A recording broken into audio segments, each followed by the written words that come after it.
উত্তর কলকাতায় জন্ম বুদ্ধদেব ভট্টাচার্যের। বামপন্থী পরিবারে বেড়ে ওঠার সংস্কৃতি বুদ্ধদেবের ওপর প্রভাব ফেলেছিল। 1966 সালে বুদ্ধদেব সিপিএমের সদস্য হন। দলে যোগ দেওয়ার পরও মূলত দলীয় পত্রপত্রিকা সম্পাদনা এবং লেখালেখির দায়িত্ব নিয়েছিলেন তিনি।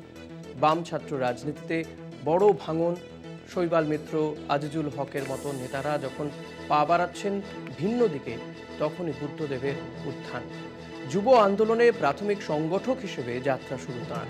৬০ দশকের শেষের দিকে ডিওয়াইএফআই এর পশ্চিমবঙ্গ রাজ্য কমিটির সম্পাদক হন বুদ্ধদেব। খাদ্য আন্দোলনেও যোগ দেন তিনি। ৭০ দশকে মূলত কলকাতা জেলা জুড়েই তিনি সংগঠন শক্তিশালী করার কাজে জোর দেন। বামপন্থী বুদ্ধিজীবীদের সঙ্গে স্বচ্ছন্দ ছিলেন তিনি। ৭০ দশকের গোড়ায় সিপিএমের পশ্চিমবঙ্গ রাজ্য কমিটির সদস্য হন বুদ্ধদেব ভট্টাচার্য। 1977 সালে কাশীপুর বিধানসভা কেন্দ্র থেকে প্রথম নির্বাচনে জেতেন। 1977 থেকে 1982 পর্যন্ত পশ্চিমবঙ্গ রাজ্য মন্ত্রিসভায় তথ্য ও জনসংযোগ দপ্তরের দায়িত্ব পালন করেন। 1982 সালের বিধানসভা নির্বাচনে পরাজিত হন বুদ্ধদেব। পরে 1987 সালে যাদবপুর কেন্দ্র থেকে জিতে তথ্য সংস্কৃতি দপ্তরের ভারপ্রাপ্ত মন্ত্রী হন। সেই থেকেই তার কেন্দ্র যাদবপুর।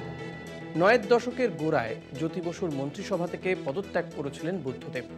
তথ্য সংস্কৃতির পাশাপাশি জ্যোতি বসুর মন্ত্রিসভায় স্বরাষ্ট্রের মতন গুরুত্বপূর্ণ দপ্তরেরও দায়িত্ব সামলেছেন বুদ্ধদেব ভট্টাচার্য। 1984 সাল থেকে বুদ্ধদেব সিপিএমের কেন্দ্রীয় কমিটির আমন্ত্রিত সদস্য। 1985 থেকে কেন্দ্রীয় কমিটির সদস্য। 1999 সালের জানুয়ারি মাসে জ্যোতি বসুর সরকারের উপমুখ্যমন্ত্রী হন। পলিট ব্যুরোর সদস্য হন 2000 সালে। সে বছরই 6ই নভেম্বর বুদ্ধদেব পশ্চিমবঙ্গের মুখ্যমন্ত্রী পদে বসেন, জ্যোতিবাবু অবসর নেওয়ার ঠিক পরেই। 2011 পর্যন্ত তিনি ওই পদে ছিলেন।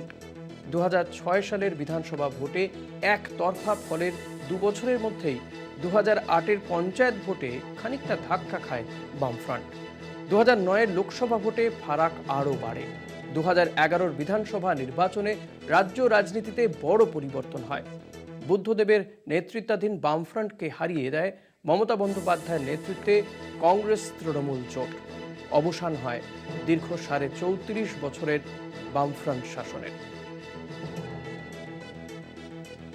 34.5 বছরের বামফ্রন্ট সরকারের শেষ মুখ্যমন্ত্রী বুদ্ধদেব ভট্টাচার্য। 2000 থেকে 2011 সাল পর্যন্ত টানা 11 বছর তিনি মুখ্যমন্ত্রী ছিলেন।